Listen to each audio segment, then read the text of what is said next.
And Jonny మాస్టర్తో కూడా మీకు అంటే క్లాష్ ఏం రాలేదు, ఒకసారి వాళ్ళ గురువుని వాడు అన్నందుకు మీరు?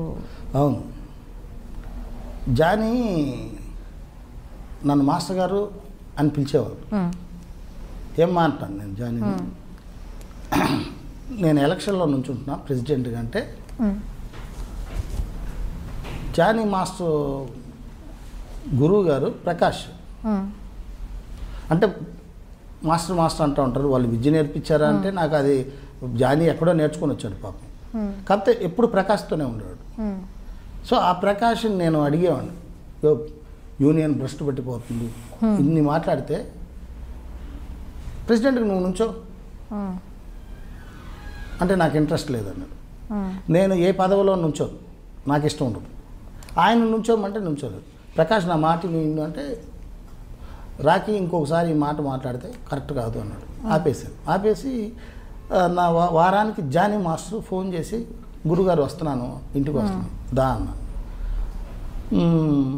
పాల్ మాస్టర్ని కూడా రమ్మన్నాను, జానీ వస్తున్నాడు రాయా అని. నాకు పాల్ మాస్టర్ బాగా ఫ్రెండ్, మన డ్యాన్స్ మాస్టర్లో మేమిద్దరు మంచి ఫ్రెండ్స్. వచ్చాడు. వచ్చిన తర్వాత జానీ చెప్తా వస్తే జానీ మాట ఇస్తున్నానని చెయ్యేశారు.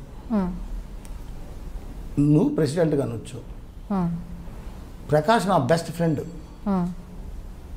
కానీ ప్రకాష్ మాట వద్దు అన్నాడు కనుక నేను నీకు మాట ఇస్తున్నాను, ఎలక్షన్లో నుంచో ప్రచారం చేయన్న. అలా మాటల్లో జానీకి ఆనందం వేసి వాడేంది మాస్టాడు ప్రకాష్ గాడు అన్నాడు. ఫాట్ మన వచ్చాడు, పాలు పడుకో అన్నాడు. లెగే అన్న. ఏంటి వాళ్ళ గురువుని రే అంటాడు అని షర్ట్ పట్టుకున్నాడు. అంటే ఇంకోసారి తాట తీస్తాడు. మీ గురువు నా ఫ్రెండు, ఇక్కడ మాట తప్పాడు, మీ గురువు మళ్ళీ ప్రెసిడెంట్గా నుంచున్నాడు. ప్రెసిడెంట్గా ప్రకాష్ కూడా మళ్ళీ నామినేషన్ వేసాడు. వేయనన్నవాడు వేసావు, జానీని వేయి అన్నా నేను. ఇంకా వేయలేదు, వేస్తున్నాడు. సో నేను జానీకే సపోర్ట్ చేస్తున్నాను. పాల్ మాస్టర్ పెద్దోడా, నేను ప్రకాష్ గారికి సపోర్ట్ చేస్తాను. సో మీరు ఒకటిగా ఉండండి పాల్, నేను జానీకి మాట ఇచ్చాను, జానీతోనే ఉంటాను నేను.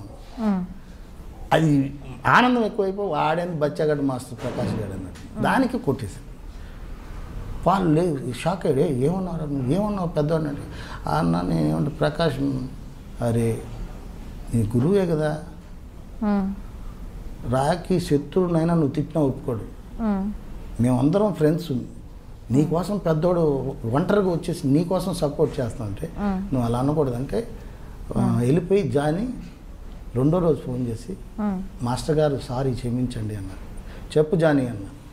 చెప్పు నాన్న, తండ్రి అంట, నన్ను క్షమించండి, నేను ఇంటికి వస్తున్నాను ఇప్పుడు రానా నాన్న. వచ్చాడు. వచ్చి ఎప్పుడు కౌగిలించుకొని మిమ్మల్ని బాబాయ్ అని పిలుస్తాను. ఏనా లేదు, మా నాన్న చనిపోయాడు, మా నాన్న ప్లేస్లో మిమ్మల్ని చూస్తున్నాను అన్నాడు. చాలా ఆనందం వేసింది. తర్వాత ఒకరోజు ఇంకా అది చంప మీద కొట్టిన దానికి నన్ను ప్రేమిస్తున్నాడు. అంటే ఎందుకు కొట్టాను, ఓహో తను అర్థం చేసుకున్నాడు ఆ బిడ్డ.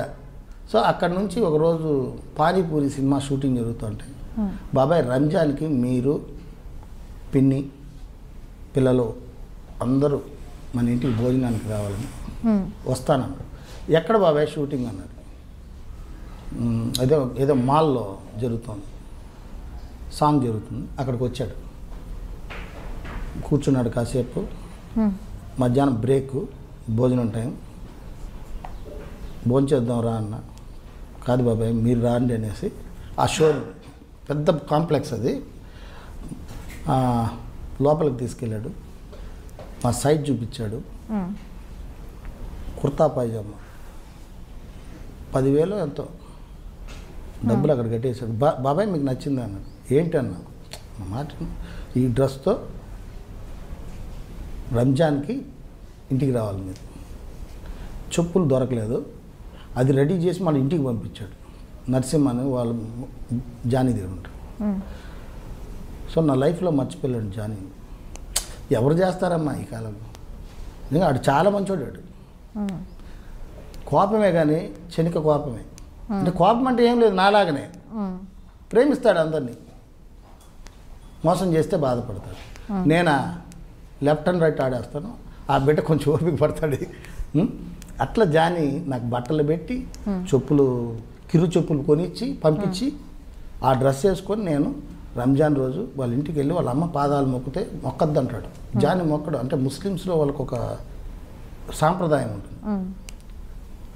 సో లేదు జాని నువ్వు ఏం మాట్లాడతావు అంటే వద్దు మాస్టర్ గారు, నేను పాదాభివందనాలు చేసుకుని భోజనం కాడ జాని నాతో కూర్చొని నాకు వడ్డించి అది నా లైఫ్లో మర్చిపోను. జానీలో ఆ గొప్పతనం చూశాను.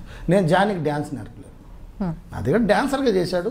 చెప్తాడు అప్పుడప్పుడు, నాకు అన్నం లేదు గురువుగారు, అన్నం లేని టైంలో మీ దగ్గరికి వచ్చి నుంచుంటే ఎవరు ఈ కుర్రాడు అని చెప్పి సాంగ్లు వేస్తే ఆ సాంగ్ డబ్బులతో నేను రెంట్ కట్టుకొని అన్నం తిన్నాను.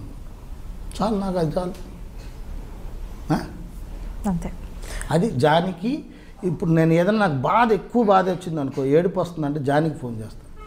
ఏమన్నా జానీ అంటే గురుగారు ఎలా ఉన్నావు ఏంటి, జానీతో షేర్ చేసుకుంటాను. ఎందుకు ఆ బిడ్డ అంటే ఇక మిగతా బిడ్డలకి షేర్ చేసుకోలేను అంటే సత్యగాడికి ఫోన్ చేస్తే పెద్ద అట్టాడు పెట్టేస్తాడు, గురుగారు మళ్ళీ చేస్తానంటాడు. ఓహో ఏంట్రా నాయన.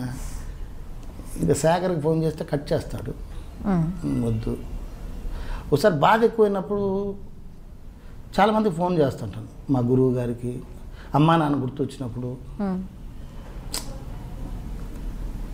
అది మరి నాకు ప్రేమ ఎక్కువైపోద్ది. అట్లా జానీ మంచి హృదయం గల బిడ్డ జానీ కూడా.